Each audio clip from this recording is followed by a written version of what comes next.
Boa noite, meus amados. Nós vamos estar iniciando nesta noite mais um estudo de doutrina. Nós vamos estar trabalhando especificamente o análise do livro de Atos. Nós vamos analisar o versículo 47. Eu gostaria de saudar todos os irmãos nessa noite, na graça e na paz do nosso Senhor e Salvador Jesus Cristo. Nós vamos estar orando nesse momento, nos colocando na presença de Deus para darmos o início. E aí, aqueles irmãos que tiverem suas dúvidas, podem utilizar o chat para que a gente possa estar respondendo as dúvidas.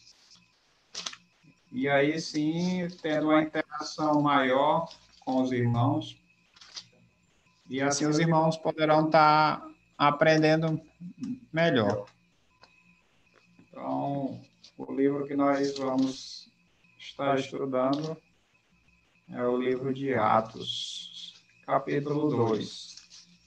Nosso segundo estudo de doutrina. E aí nós estaremos iniciando esse estudo de doutrina, o segundo estudo, no mês de junho.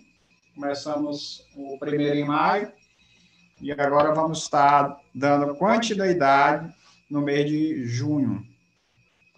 Então vamos aproveitar esse momento para orar, pedir a orientação de Deus. Deus esteja abrindo a mente e o coração dos irmãos.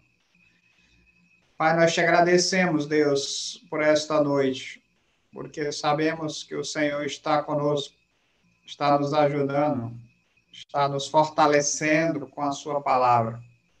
Eu quero, ó Deus, interceder pelos teus filhos, que mesmo à distância, nós temos a oportunidade de compartilhar a palavra e podemos estar aprendendo. Certamente que o Senhor tem um plano, propósito determinado para esta noite.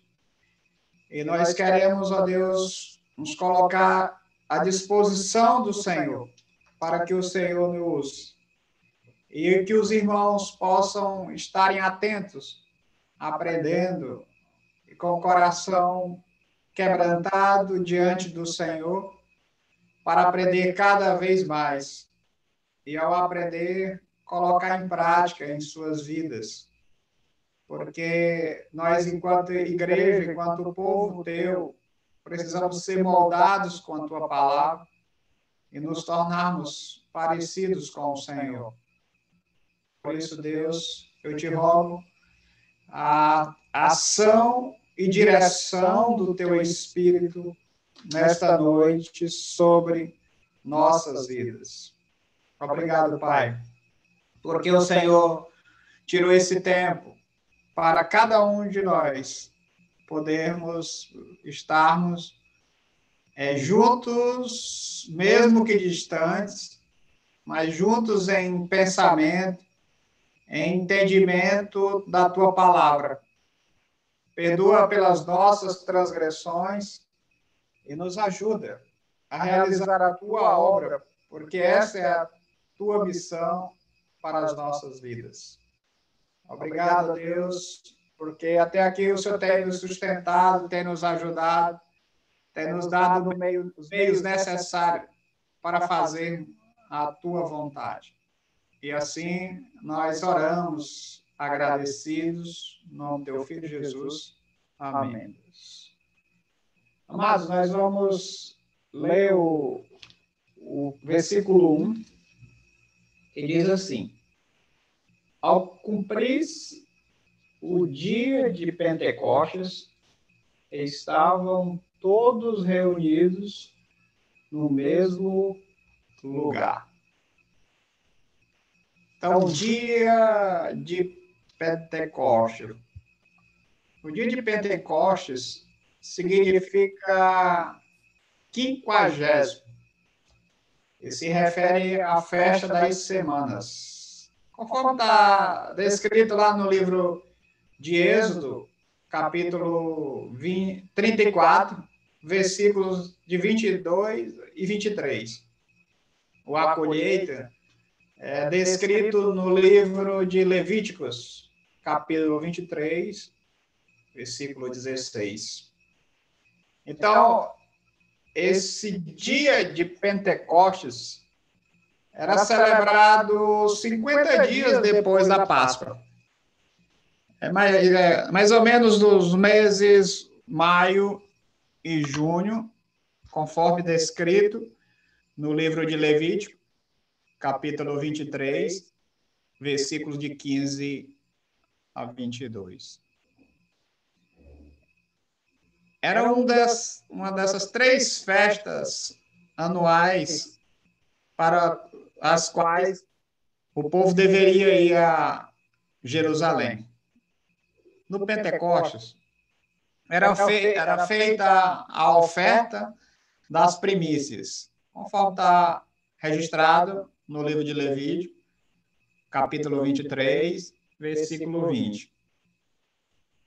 E o Espírito Santo veio neste dia de Pentecostes, nessa comemoração do povo judeu, no dia de Pentecostes, como as primícias da herança dos crentes.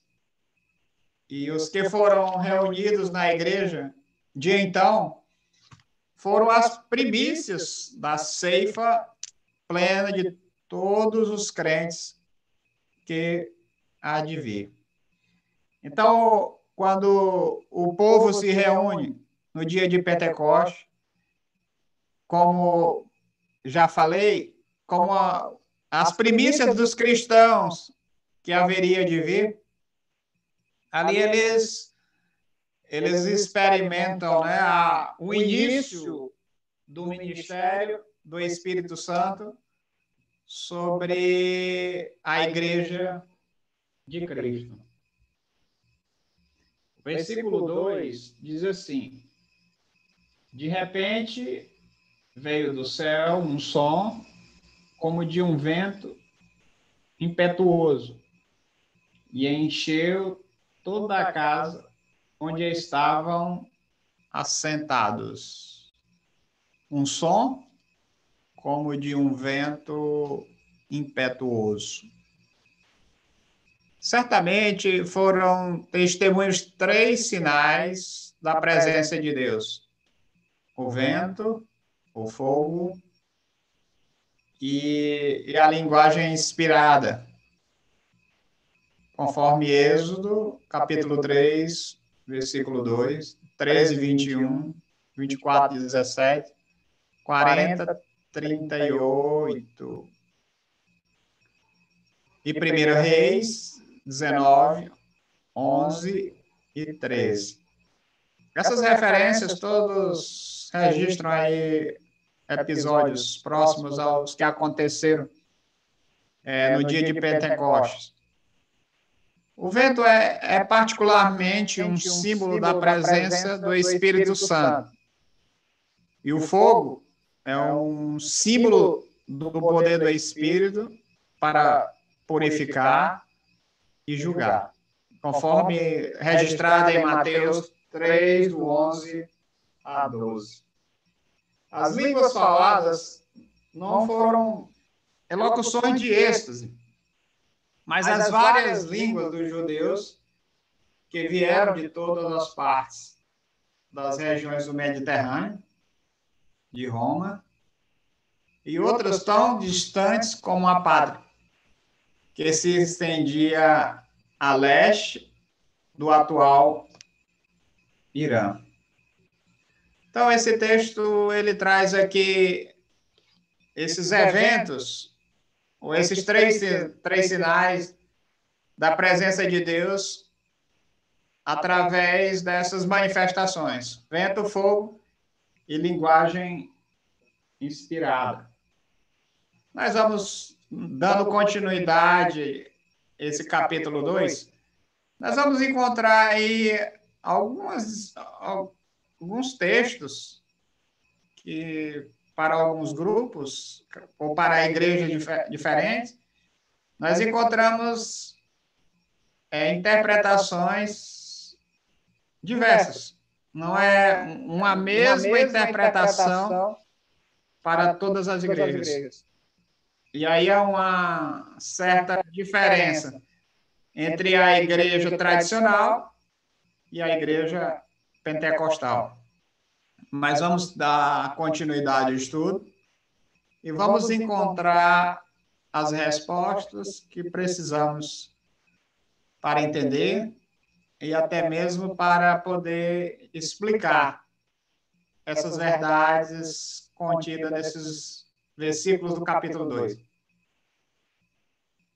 Verso 3 diz assim: e apareceram distribuídas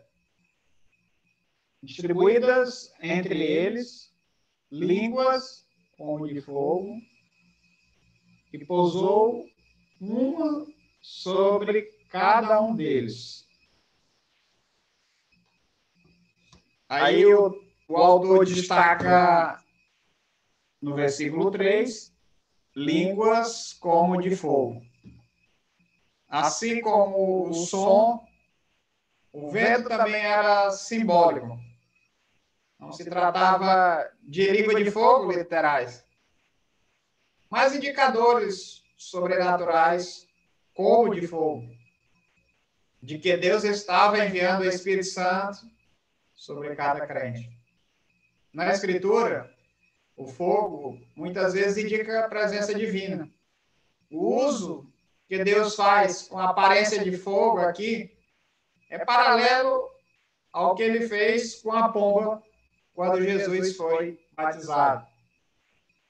Há toda uma linguagem com utilização de simbologia, que muitas vezes algumas pessoas têm dificuldade, outra talvez traga uma interpretação diferente daquilo que está registrado na própria palavra de Deus. Mas quando nos debruçamos com o capítulo 2 e passamos a analisar os versículos, nós passamos a entender o contexto e a linguagem simbólica que Lucas usa no capítulo 2 para que a gente possa entender de forma mais clara e precisa o que a palavra de Deus traz para nós. Vamos agora para o versículo 4, que diz assim a palavra: todos ficaram cheios do Espírito Santo e passaram a falar em outras línguas, segundo o Espírito lhes concedia que falassem. A ênfase aqui é para cheios do Espírito Santo. Em contraste com o batismo com o Espírito Santo, que é o ato único no tempo mediante a qual Deus coloca os crentes no seu corpo, o enchimento é uma realidade repetida do comportamento controlado pelo Espírito Santo, que Deus ordena os crentes manter. Pedro e muitos outros foram enchidos novamente com o Espírito. E assim falaram corajosamente a palavra de Deus. Outro destaque feito aqui pelo autor é sobre em outras línguas. Esse aqui um texto, uma passagem que traz algumas interpretações. Para nós, que somos tradicionais, normalmente analisamos esse versículo e entendemos que esse em outras línguas significa idiomas conhecidos, não expressão de êxtases.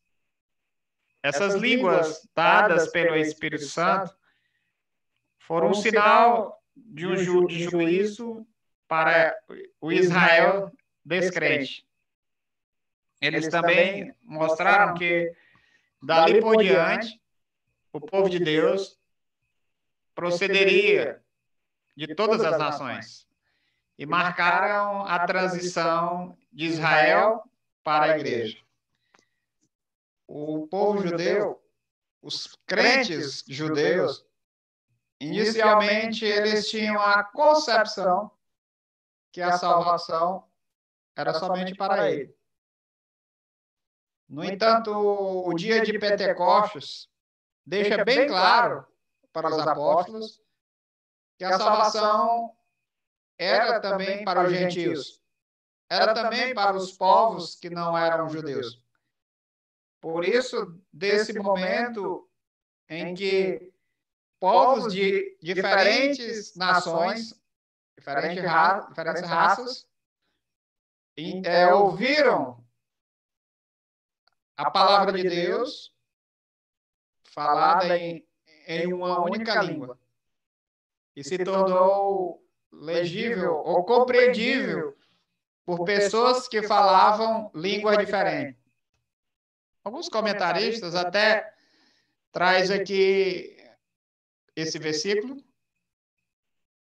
esse episódio, está escrito nesse versículo, como o caminho contrário à Torre de Babel.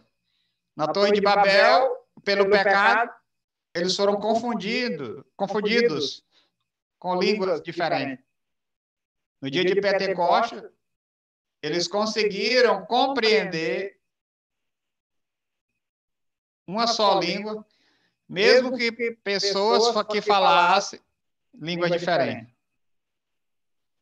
Passando agora para o versículo 5, vou ler o texto e depois eu vou estar dando continuidade. Diz assim o versículo 5. Ora, estavam habitando em Jerusalém judeus, homens piedosos, vindo de todas as nações, debaixo do céu. Versículo 5, judeus, homens piedosos, homens hebreus, que havia feito a peregrinação a Jerusalém. Eles celebrariam o Pentecostes em Jerusalém como parte da observância do calendário religioso judeu. Então, aquele episódio, o Pentecostes, aquele momento que está sendo vivido, fazia parte do calendário religioso do judeu. E aqueles judeus estavam reunidos com esse propósito. Porém, segundo o texto, haviam também pessoas de outros povos, de outras nações, que vinham celebrar também com o povo judeu. Versículo 6 diz assim a palavra: quando, pois, se fez ouvir aquela voz, afluiu a multidão, que se possuía de perplexidade, por quanto cada um os ouvia falar na sua própria língua.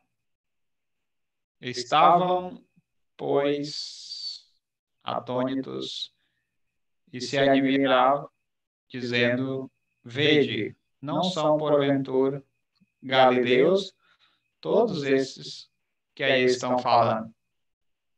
Voltando para o versículo 6, eu gostaria de destacar aquela voz.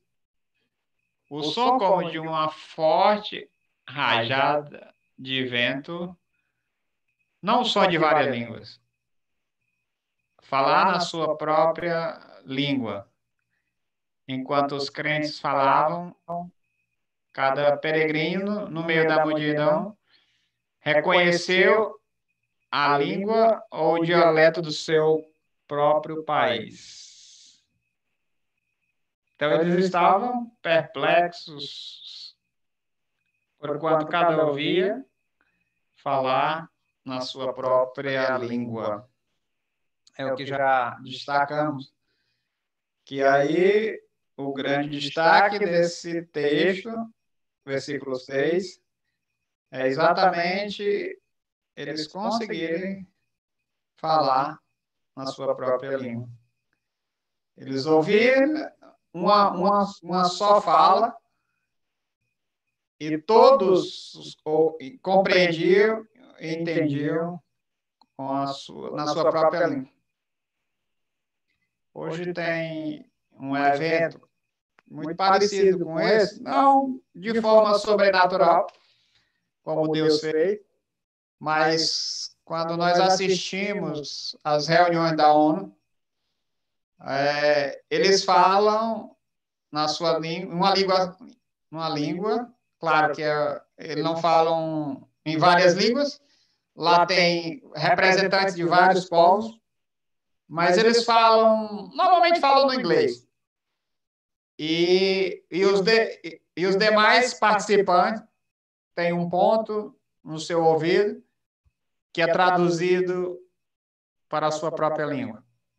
Então é mais ou menos assim, não como eu estou falando, de forma sobrenatural, como aconteceu no dia do Pentecoste. Versículo 7. Já li, mas vamos ler novamente. Estavam, pois, atônitos, se admiravam, dizendo: Vede, não são porventura galileus todos esses que estão falando? Interrogar. Galileus, habitantes da mais remota área rural ao norte de Israel, ao redor do mar da Galileia. Judeus galileus falavam com sotaque diferente e eram considerados pessoas não sofisticadas e iletradas pelos judeus do sul da Judéia. Quando os galileus foram vistos falando tantas línguas diferentes, os judeus da Judéia ficaram atônitos. A multidão ficou maravilhada ante o fato de que aqueles galileus, com sotaque característico, ao falar em língua aramaica e grego, soubesse falar em tantas línguas estrangeiras. As pessoas que estavam ali estavam pensando, esses homens aí são poliglotas, falam várias línguas. No entanto, houve algo sobrenatural. Deus fez com que, ao se falar em uma só língua, as pessoas compreenderam na sua própria língua. E aí, as pessoas que estavam ali, elas ficaram maravilhadas com o que estava acontecendo. Então, quando Deus age de forma sobrenatural, as pessoas ficam maravilhadas, conforme o texto. No verso 8, diz assim: E como os ouvimos falar, cada um em nossa própria língua materna.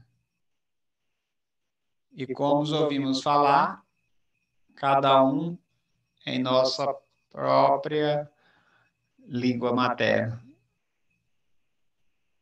A relação de país e grupos étnicos específicos prova novamente que essas línguas eram línguas humanas conhecidas.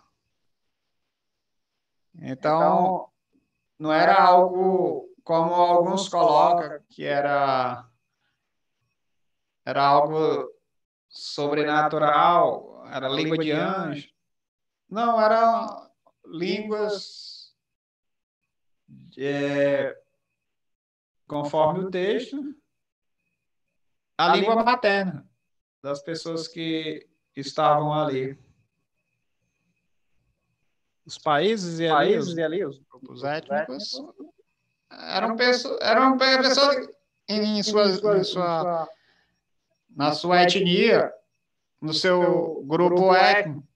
Eles falavam aquelas línguas, mas os que estavam ali não falavam em uma só língua. Eles falavam em língua diferente. O verso 9, ele fala: somos partos, medos, elemitas e os naturais da Mesopotâmia, Judeia, Capadócia, Ponto e Ásia.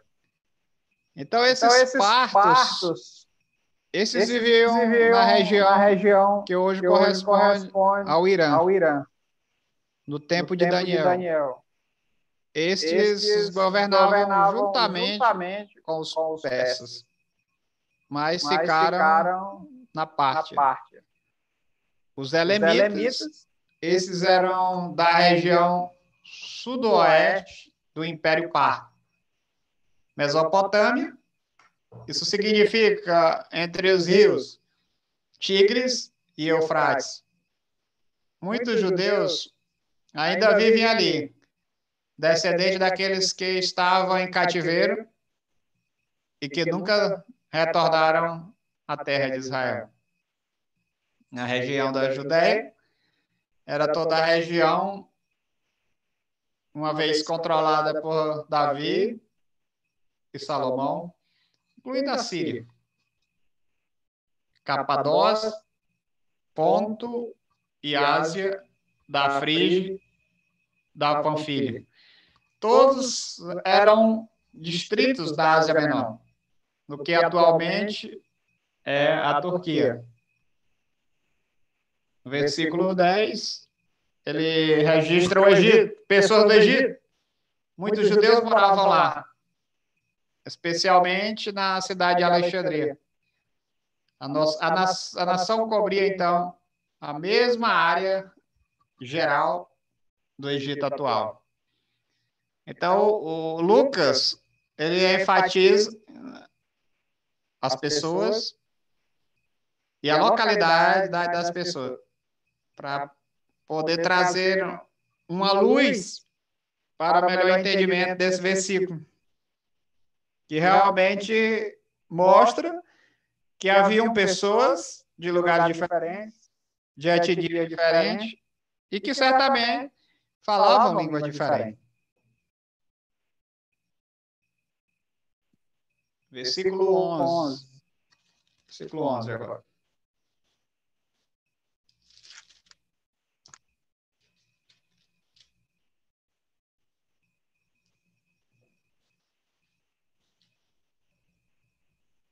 Tanto judeus como prosélitos, cretenses e arábios, como os ouvimos falar em nossas próprias línguas as grandezas de Deus,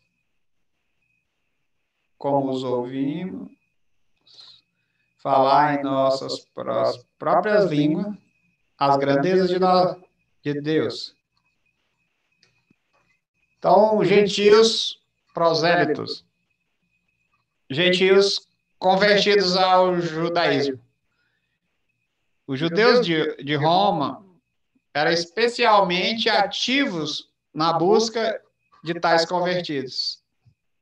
Então, os judeus eles se preocupavam em levar os gentios a se converterem à sua lei, né, aos seus ensinamentos. Eles não viam a salvação, o reino só para eles. Mas eles entendiam assim, que eles eram detentores da lei, da palavra de Deus, do conhecimento de Deus, e eles precisavam influenciar os gentios também para a sua lei. Então, é que o verso 11 apresenta aí os prosélitos. Versículo 12. Todos atônitos e perplexos interpelavam uns aos outros. Que isto... O que quer dizer? Que quer isto dizer? Outros, porém, zombando, dizia: estão embriagados.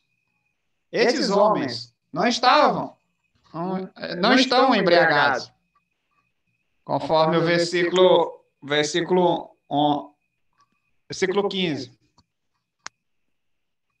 Eles estavam de uma forma maravilhada, alegres, porque eles estavam vendo como diz aqui o próprio versículo 12, interpelavam uns aos outros, que nem o texto grego traz todos, perguntavam, que indica que toda a multidão ficou maravilhada. Inclusive, aqueles que zombaram do discípulo, acusando-os de bebedice. Então, havia algo sobrenatural, algo diferente, que aqueles judeus zombadores também ficavam maravilhados. No versículo 15, alguém respondeu: estes homens não estão embriagados, como vindes pensando, sendo esta a terceira hora do dia. Esses homens não estão embriagados. A forma masculina da palavra estes não está necessariamente restrita aos 12 apóstolos, podendo incluir os 120, que era a igreja já apresentada no capítulo 1, daqueles que estavam ali na hora da escolha do substituto de Judas.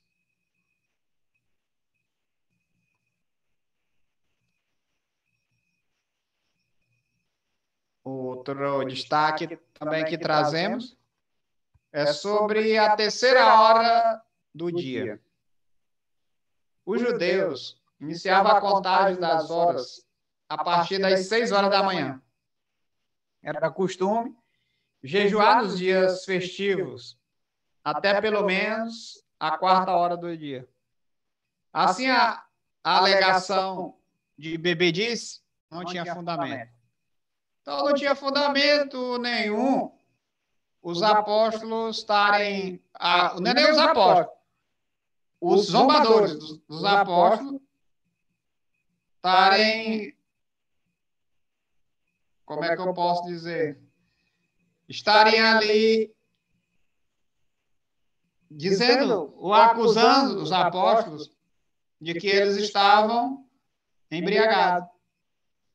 Pois eles, segundo o costume dos judeus, de jejuarem até a quarta hora do dia, sendo aquela a terceira hora do dia, jamais eles iriam beber e se embriagar naquele momento.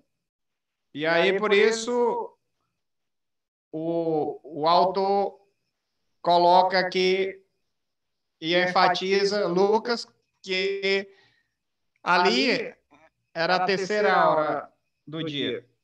E seria impossível, então, aqueles apóstolos estarem bêbados, né?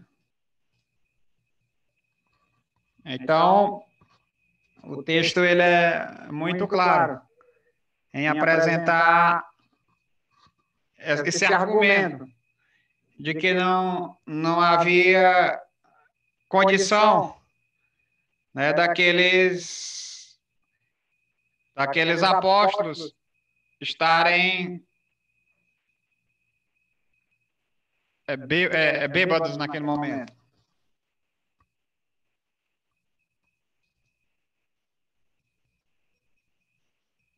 Nós vamos agora para o versículo 16. Versículo 16, 17, até o versículo 21, que diz assim a palavra de Deus. Versículo 16. Mas o que ocorre é o que foi dito.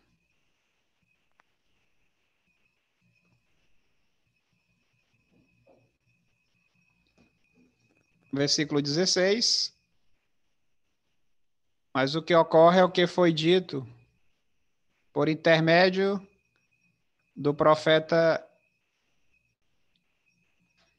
Mas o que ocorre é o que foi dito por intermédio do profeta Joel.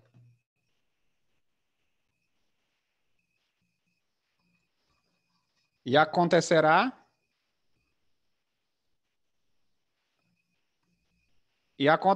nos últimos dias, diz o Senhor, que derramarei do meu espírito sobre toda a carne.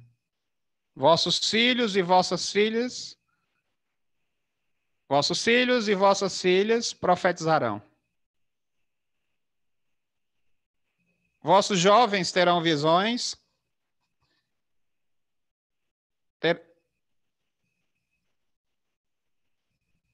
E vossos jovens terão visões e sonharão vossos filhos. Até sobre os meus servos e sobre minhas servas derramarei do meu espírito naqueles dias e profetizarão. Versículo 19, mostrarei prodígios em cima do céu e sinais embaixo da terra. Sangue, fogo e vapor de fumaça. O sol se converterá em trevas e a lua em sangue, antes que venha o grande e glorioso dia do Senhor. E acontecerá que todo aquele que invocar o nome do Senhor será salvo.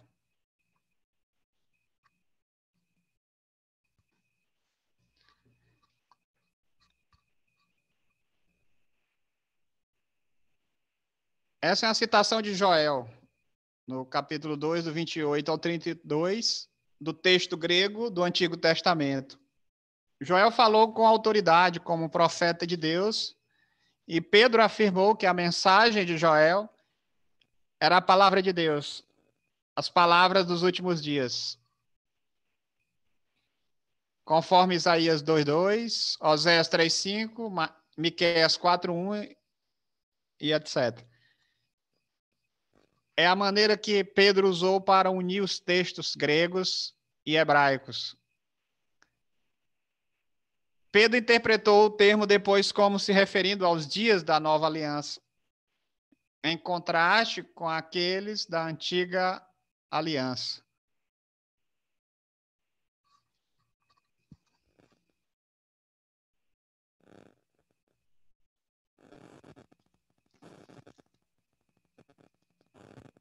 Versículo 22. Varões israelitas, atendei essas palavras. Jesus, o Nazareno, varão aprovado por Deus, diante de vós com milagres, prodígios e sinais, os quais o próprio Deus realizou por intermédio dele entre vós, como vós mesmos sabeis. No versículo 22, Jesus o Nazareno. Esse título é usado por Lucas em outras passagens. No livro de Lucas, 18:37, 24:19, Atos 6:14, 10:38, 22:8 e 26:9. No sermão em que vem a seguir, Pedro ele enfatiza os fatos mais importantes sobre Jesus. sua morte, sua ressurreição corporal, sua exaltação e coroação, e a vitória que ocorrerá quando retornar. Varão aprovado por Deus, com milagres, prodígios e sinais. Embora o fato de Jesus ter vindo de Nazaré fosse uma pedra de tropeço, Deus demonstrou plenamente por meio de milagres que Jesus era o Messias.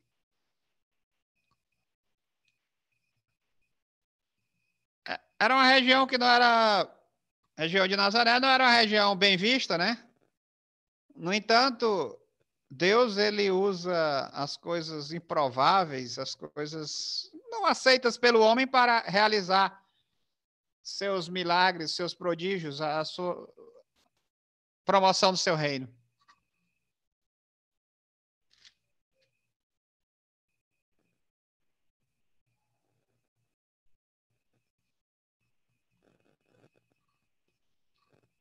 Versículo 23. Sendo este entregue pelo determinado desígnio e presciência de Deus, vós os matastes, crucificando por mãos de iníquos. Então, o destaque do autor aí no versículo 23 é pelo determinado desígnio e presciência de Deus. Embora exercendo a vontade própria ao matar Jesus, as ações desses homens iníquos, tanto judeus como gentios, estavam de acordo com o propósito determinado por Deus e ocorreram segundo o seu domínio providencial e permanente. Embora Deus tivesse soberanamente determinado a morte de seu filho, ele considera como responsáveis pelos seus atos as pessoas que executaram o crime de crucificar a Jesus. Deus ordena os meios e os fins dos acontecimentos humanos sem violar a responsabilidade e a liberdade humana. Os judeus não podiam se isentar da responsabilidade ao culparem os romanos.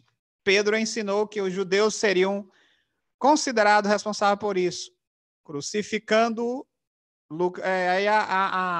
a ênfase de Lucas, novamente, que Jesus foi morto pela crucificação romana. Porém, quem estava por trás de tudo foram os romanos, mesmo sendo executado pelos romanos, mas quem planejou, quem incitou as autoridades romanas para matar foram os judeus. Por isso Lucas enfatiza aí que os judeus que o crucificaram. Caso alguém tenha alguma observação, pode colocar aí no chat, alguma dúvida, né? Tenho trazido aqui até o versículo 24, ainda não vi ninguém colocando nenhuma observação, caso pode fazer aí no chat, estamos acompanhando o chat e poderemos estar respondendo aí alguma dúvida que aconteceu. Versículo 24 diz: ao qual, porém, Deus ressuscitou, rompendo os grilhões da morte, porquanto não era possível fosse ele retido por ela. Versículo 24 fala sobre rompendo os grilhões da morte. Embora Jesus tenha morrido de fato, o seu corpo não sofreu decomposição biológica, como demonstra a citação de Pedro no livro de Salmos, no capítulo 16, versículos de 8 a 11. Então, a morte de Jesus, ela foi um evento único durante a história do homem, né? Jesus morre, fica ali durante 3 dias e depois ele ressurge, né? Ele ressuscita. Tal tanto que nunca foi encontrada a grande prova da ressurreição de Jesus e do cumprimento da palavra após a sua morte, que ele fica 3 dias, é que o corpo de Jesus não foi encontrado. Versículos de 25 a 28, diz assim: Porque a respeito dele, diz Davi, diante de mim, via sempre o Senhor, porque está à minha direita, para que eu não seja abalado. Por isso se alegrou o meu coração e a minha língua exultou. Além disto, também a minha própria carne repousará em esperança. Versículo 27, porque não deixarás minha alma na morte, nem permitirá que o teu santo veja corrupção. Fizeste em mim conhecer os caminhos da vida, encher-me-ás de alegria na tua presença. Em Salmo 16, Davi escreveu em parte sobre a sua própria experiência e sofrimento. Porém, nos versículos citados aqui, ele estava em última análise referindo ao Senhor Jesus, o Santo Deus viu o corpo, não viu corrupção. Então, a afirmativa de Davi acerca de Jesus fala e não viu corrupção. Então, o corpo de Jesus não conheceu o pecado, não praticou. Jesus não experimentou, não viveu, não praticou pecado, não se corrompeu.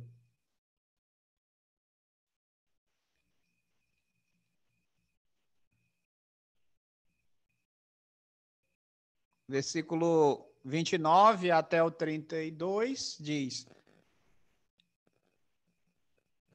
Irmãos, seja-me permitido dizer-vos claramente a respeito do patriarca Davi, que ele morreu e foi sepultado, seu túmulo permanece entre nós até hoje. Sendo, pois, profeta e sabendo que Deus lhe havia jurado que um dos seus descendentes se assentaria ao seu trono. Prevendo isso, referiu-se à ressurreição de Cristo, que nem foi deixado na morte, nem o seu corpo experimentou corrupção. A este Jesus, Deus ressuscitou, o qual todos nós somos testemunhas. O fato de Deus haver feito isso atesta a sua aprovação na obra de Cristo efetuada na cruz. Então, a ressurreição, o ato de ressurreição operada por Deus na vida de Jesus, certamente podemos entender e compreender que esse foi um ato de aprovação da obra de Cristo efetuada na cruz. Então, Deus aprova a obra de Cristo efetuada na cruz quando ele o ressuscita. Aí ele fala, todos somos testemunhas. Os primeiros pregadores, eles pregavam a ressurreição. Já os profetas, né, que foi muito utilizado por Lucas, foram usados aí por Lucas nos versículos, apresentando essa ressurreição trazida, até o próprio Davi também usa essa temática sobre a ressurreição. Versículo 33, exaltado, pois, a destra de Deus, tendo recebido do Pai a promessa do Espírito Santo, derramou isto que vedes e ouvis. Exaltado, pois, a destra de Deus. O plano de Deus foi além da ressurreição do seu Filho. Cristo também foi exaltado à posição que ocupava junto com o Pai desde a eternidade. Então, quando Jesus deixa a sua glória, a Bíblia fala que ele se esvazia, ele vem ao mundo, se coloca no lugar da humanidade e ele é crucificado, né? E ele vence a morte, ele então volta à destra de Deus, né? À direita de Deus. Tendo recebido do Pai a promessa do Espírito, derramou. Aqui está a implícita doutrina da Trindade, né? Pedro demonstrou com o Pai nos versículos 32 e 33, trabalhou na vida, na morte, na ressurreição, e na exaltação do seu Filho Jesus com o Espírito Santo realizou o milagre em seus servos para que falassem em línguas. Então, o Pai, o Filho e agora esse versículo aí, no capítulo 2, traz aqui a ação do Espírito Santo, levando o povo a compreenderem, mesmo falando em língua diferente, a compreenderem a mesma língua. A obra do Espírito Santo, ela está ligada intimamente ao relacionamento e propósito do Pai e do Filho, né? Então, aqui realmente sempre uma ligação entre o Pai, o Filho e o Espírito Santo em todo o momento das Escrituras, né? Então, a narração, a obra do Espírito Santo, ela acontece sempre entre o Pai, o Filho e o Espírito Santo. Versículo 34 diz assim: porque Davi não subiu aos céus, mas ele mesmo declara, disse o Senhor ao meu Senhor, assenta-te à minha direita. Versículo 34, o destaque é, disse o Senhor ao meu Senhor. Pedro citou outro salmo, o 110, versículo 1, concernente à exaltação do Messias por sua ascensão à mão direita de Deus, e lembra o leitor que isso não foi cumprido em Davi, pois a ressurreição corporal deste ainda não havia acontecido. Mas em Jesus Cristo, Pedro havia testemunhado pessoalmente a ascensão. O versículo 36 diz assim: esteja absolutamente certa, pois toda a casa de Israel, de que a esse Jesus que vós crucificaste, Deus o fez Senhor e Cristo. Essa afirmação de Pedro que salienta não apenas o fato de que Jesus é o Messias de Deus referido no Antigo Testamento, mas também Senhor exaltado e o Rei vencedor. Isso é apresentado lá no livro de Apocalipse, né? Apresenta Jesus, o vencedor, com a chave do livro da vida, né? Então, essa ênfase acontece também no livro de Apocalipse. No verso 37, ouvindo ele essas coisas, compungiu-se-lhes o coração e perpetuaram a Pedro e os demais apóstolos. O que faremos, irmãos? A palavra grega para compungir significa traspassar ou esfaquear, indica, portanto, algo repentino e inesperado, em tristeza profunda, remorso e forte convicção espiritual. Os ouvintes de Pedro ficaram perplexos diante da acusação de terem matado o próprio Messias que estava esperando. Então, o povo judeu esperava tanto o Messias e ainda espera o Messias, para muitos judeus ainda o Messias não veio. Agora, Pedro apresenta naquele momento, né, aqueles, olha, o Messias que você esperou, vocês mataram, vocês tiraram a vida dele, vocês não valorizaram ele como ele deveria ser valorizado. Versículo 38.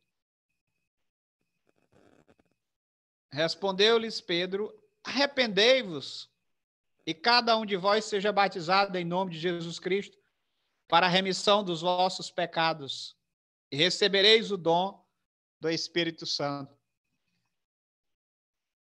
Arrependei-vos e cada um de vós seja batizado. O arrependimento significa abandonar o pecado. E o batismo foram componentes importantes dos ministérios de João Batista e de Jesus. Também são elementos essenciais da pregação e do ensino da igreja. Em nome de Jesus Cristo. Provavelmente um sumário de Mateus, no capítulo 28, versículo 18 e 19. Batizando-os em nome do Pai e do Espírito Santo. Somente Jesus é mencionado aqui uma vez que o sermão de Pedro falava sobre Jesus e seu ministério para a remissão dos vossos pecados. O batismo é sinal de selo da purificação espiritual que o Espírito realiza por meio do perdão de pecados.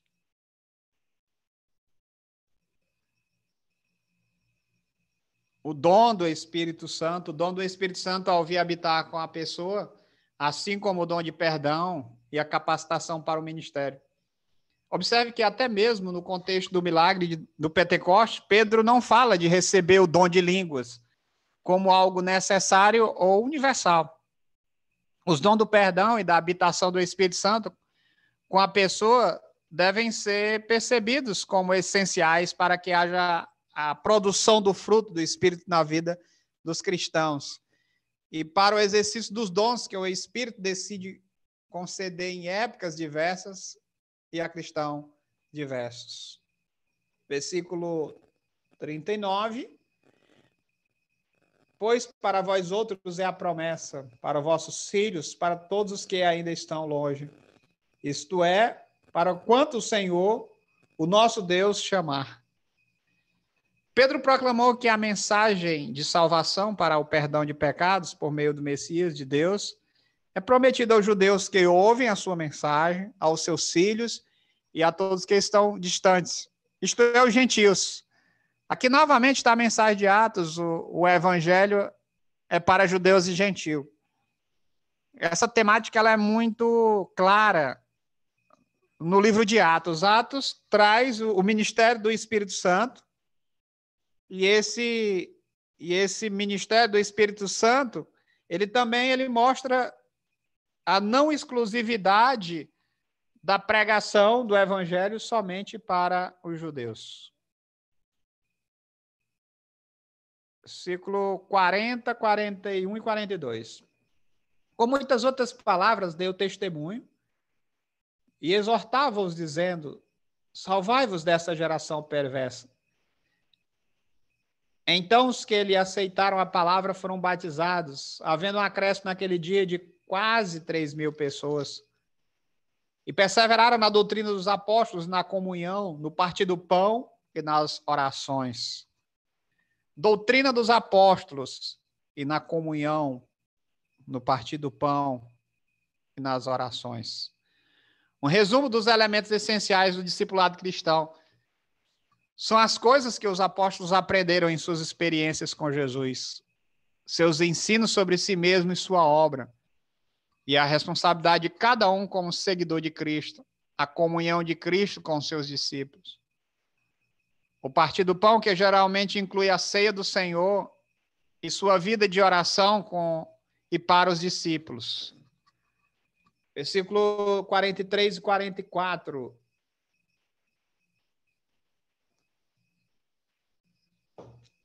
Em cada alma havia temor e muitos prodígios e sinais eram feitos por intermédio dos apóstolos. Todos os que creem estavam juntos e tinham tudo em comum.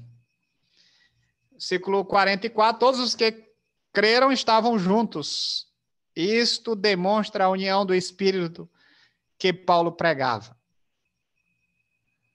Do versículo 45, vendiam suas propriedades. Unido ao Espírito Santo, os cristãos estavam alerta à necessidade física dos outros e voluntariamente contribuíam para satisfazer. Versículo 46. Diariamente perseveraram unânimes no templo, partiam o pão de casa em casa e tomavam suas refeições com alegria e singeleza de coração.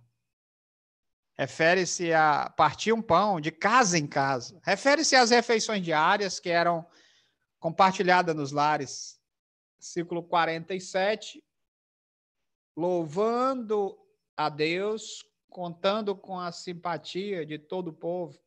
Enquanto isso, acrescentava-lhe o Senhor dia a dia os que iam sendo salvos. Amados, o quanto essa igreja primitiva, ela viveu intensamente os ensinamentos da palavra e viviam a prática da palavra. É o que Tiago diz, não somente ouvintes, mas praticantes da palavra.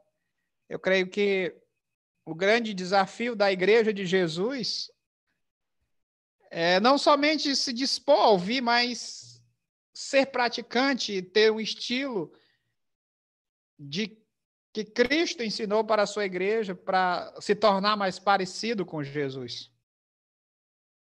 Amados, nós finalizamos o nosso capítulo 2 do livro de Atos.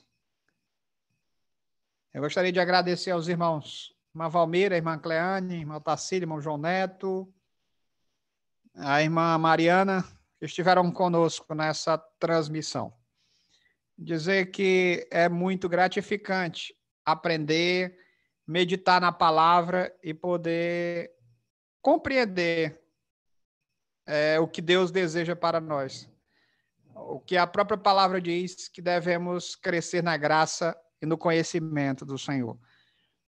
Nós vamos encerrar, vamos orar nesse momento, agradecendo a Deus tudo aquilo que Ele tem para nós. Obrigado, Pai, por esta noite, obrigado pela Tua palavra, obrigado por esse momento que nos empenhamos em ouvir a Tua palavra, ouvir a Tua voz, meditar na Tua palavra e poder explanar essa palavra. Que os Teus filhos, eles estejam sempre desejosos a se dedicar, ó Deus, a entender os Teus planos e propósitos. Pai, o quanto é bom buscar ao Senhor e viver, ó Deus, se alimentando, se fortalecendo, buscando a Tua face, o Teu querer. Pai, obrigado por tudo, Pai. Nos ajuda a cada dia a não desanimar em meio a tantas tribulações e dificuldades, mas nos ajuda a nos aproximar do Senhor e a buscar mais ao Senhor em oração, na leitura da palavra, para que o Teu nome e a Tua glória sejam manifestos em nossas vidas. Obrigado, Pai, por esta oportunidade. Obrigado por esse momento que Teu povo tirou para ouvir. Te agradeço por aqueles que estão agora e aqueles que ainda estarão em um determinado momento ouvindo, meditando, visualizando o conteúdo desse vídeo. Obrigado, Deus, por tudo. E assim nós oramos, agradecidos em nome do Teu Filho Jesus. Amém, Deus.